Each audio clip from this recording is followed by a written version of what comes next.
channel. It's your friendly neighborhood sassy blonde writer coming at you with a writing video.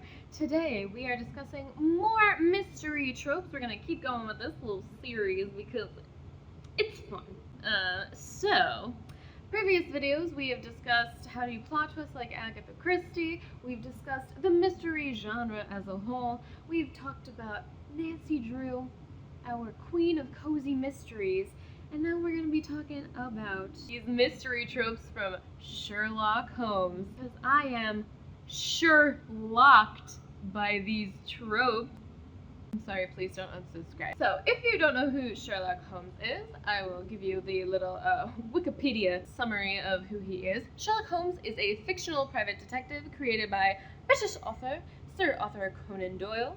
He refers to himself as a consulting detective in his stories, and Holmes is known for his proficiency with observation, deduction, forensic science, and logical reasoning that borders on the fantastic, which he employs when investigating cases for a wide variety of clients, including Scotland Yard. So the first detective in fiction, fun fact, was actually written by Edgar Allan Poe. I'm going to try to pronounce it right.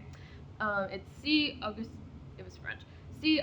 Augustin Dupin, first detective in fiction, and served as the prototype for many later characters, including Sherlock Holmes. So he was kind of the inspiration for Sherlock Holmes. Sir Arthur Conan Doyle actually wrote that each of Poe's detective stories were a root from which a whole literature has developed. You know what's sad is that I don't remember reading any of those detective stories. I would have much rather have read Poe's detective stories than those some of those creepy poems that he wrote. Anyway, like all authors, Sir Arthur Conan Doyle, of course, borrowed from many already existing characters, but he was actually inspired by a real-life figure, which was Joseph Bell, a surgeon at the Royal Infirmary of Edinburgh, whom Doyle met in 1877 and worked for as a clerk. So like Holmes, Bell was noted for drawing broad conclusions from minute observation. However, he later wrote to Conan Doyle, "You are yourself Sherlock Holmes, and well, you know it."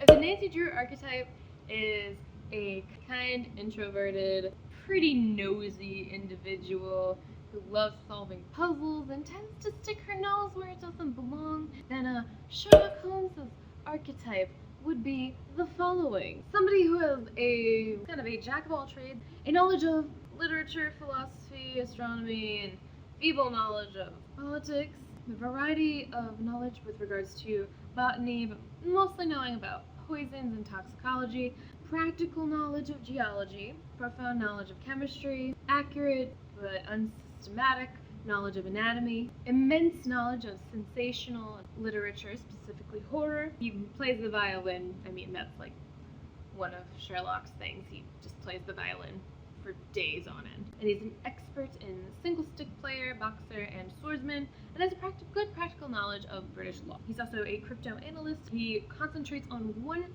thing at a time, almost never multitasks. Another hallmark of Sherlock Holmes would be Holmesian deduction. I think that's probably what he's most known for, especially in the most modern TV adaptation, Sherlock. I mean, Holmesian deduction, I think, is one of the things that tends to be focused on the most in the TV show and movie adaptations, is just how, like, oh, I caught a glimpse of your finger and I know that you have high blood pressure and heart problems. What?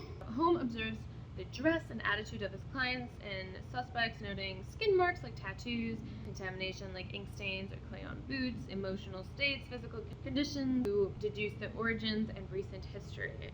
The style and state of wear of a person's clothes and personal items are also commonly relied on in the stories. However, it's important to note that although the stories always refer to Holmes' intellectual deduction method as deduction, the actual term is making inferences, inferring an explanation for observed details. So another guiding principle in a Sherlock Holmesian type of character is whenever you have eliminated the impossible, whatever remains, however improbable, must be the truth.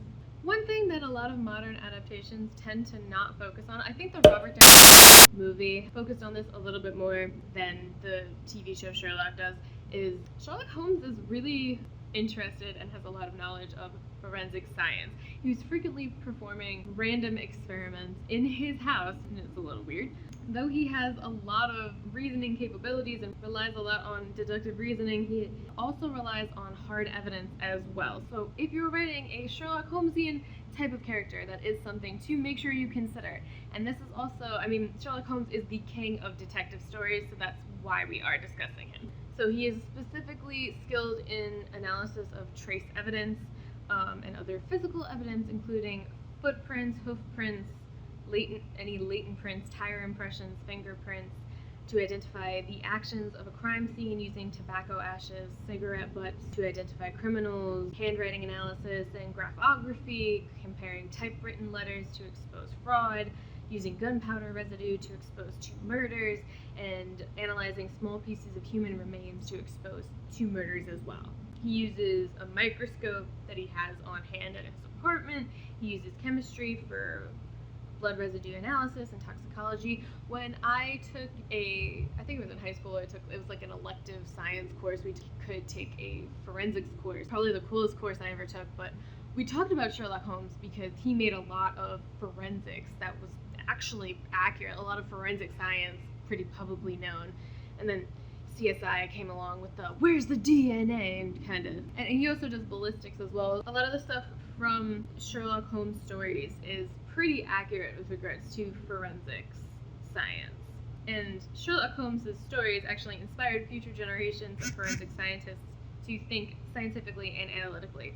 So it's kind of funny, it's kind of cool to think that a fictional character inspired actual scientists to think the way he did. I just think that's like really cool. It kind of shows the power of stories. It's kind of like how Star Trek inspired real technological advancements. Sherlock Holmes also likes to do his disguises. He frequently fakes injuries or illnesses to incriminate the guilty, or he just goes in disguise for the day and uses improv skills to do some recon. He also uses agents to I think they recently made a Netflix show about specifically I forget what he calls them, the Baker Street Irregulars, where he just has a group of the underclass. And I think in the modern Sherlock, it's just like a bunch of homeless people that he pays to kind of give him the scoop on going on to solve different crimes.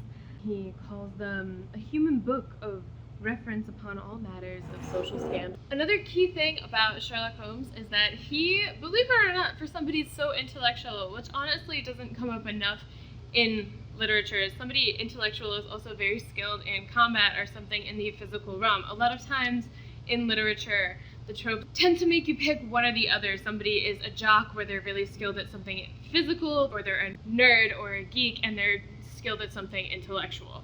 Sherlock Holmes combines the two. He's also very highly skilled in combat. Holmes and Watson often carry pistols with them to confront criminals. Although, if you look at anything other than the books and the stories about him, you probably wouldn't notice that. Watson seems like the only one who's like, hey, maybe we should have something to defend ourselves with because we're about to go confront a serial killer. And Holmes is like, nah, I got it. It's all good. Holmes also often carries a stick or a cane with him as well that he can use as a weapon. He's also very skilled in personal combat. So Sherlock Holmes, after it was written, is still today widely popular, like a lot of mystery stories are. So if you're trying to write a story that you want to be popular for a very long time, mysteries are an example of a genre that is just always popular. There's just something really fun about trying to follow a whodunit and try to beat Sherlock Holmes or Nancy Drew or whoever, or Hercule Poirot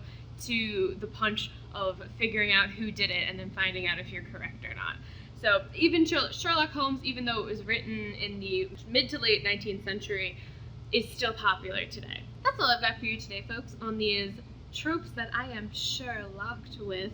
If you enjoyed this video, please give it a thumbs up. If you have any Sherlock Holmes examples that you think I need to include, please put them in the comments below. I'm always looking for more things to read. Don't forget to subscribe, and of course, happy writing!